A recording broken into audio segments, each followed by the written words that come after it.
নমস্কার বন্ধুরা, সোমা রান্নাঘরে আপনাদেরকে অনেক অনেক স্বাগত জানাই। তো কেমন আছেন বন্ধুরা? নিশ্চয়ই ভালো আছেন। তো আজকে আমার একদম একটা নতুন রেসিপি হলো ওলের চিপস। তো ভিডিওটা শুরু থেকে লাস্ট পর্যন্ত জরুর দেখবেন বন্ধুরা। আমি নিয়েছি ওল, তো ওল দিয়ে আমি আজকে চিপস বানাবো। তো এটাকে আমি কেটে পরিষ্কার করে নিচ্ছি। আমি ওলটা কেটে নিয়েছি, দেখুন এইভাবে আমি কেটে নিয়েছি, এভাবে কোয়ার করে করে পিস কেটে নিয়েছি। তো এই ওলটা আমাদের বাড়ির ওল, তো ওই জন্য এটা চুলকায় না, কিন্তু মার্কেট থেকে ওল নিলে চুলকায়।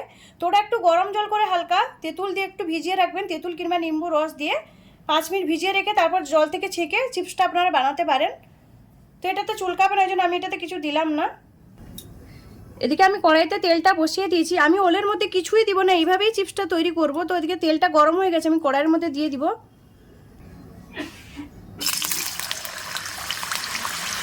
অল্প অল্প করে দিয়ে আমি ভাজবো।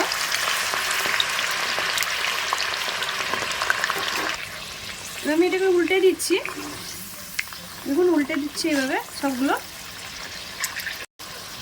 যখন চিপসগুলো ভাজবেন তখন গ্যাসটা মিডিয়াম গ্যাসে রাখবেন, আর এটা দারুণ খেতে হয়। আর এইভাবে বানিয়ে আপনারা স্টোর করে রাখতেও পারেন চিপসগুলো। একটু হবে, এটা হয়ে গেছে। তো এটাকে আমি নামিয়ে নিচ্ছি। আমি বাকি রাখাটা আমি ভেজে নিব।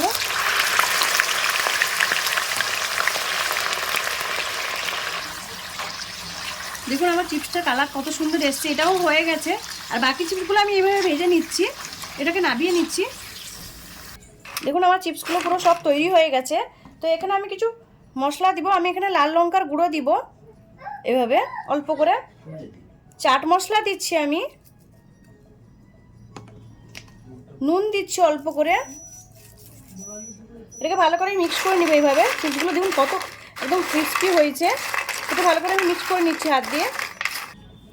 তা আমি একটা ভেঙে দেখাচ্ছি, দেখুন কত সুন্দর চিপসগুলো হয়েছে। আমি যেভাবে বানালাম আপনারা একবার ট্রাই করবেন। আর আমার এই রেসিপিটা যদি ভালো লাগে লাইক করুন, শেয়ার করুন, সাবস্ক্রাইব করুন, আর আমাকে কমেন্ট করে জানান ওলের চিপস কেমন লাগলো। ধন্যবাদ বন্ধুরা, ভালো থাকেন।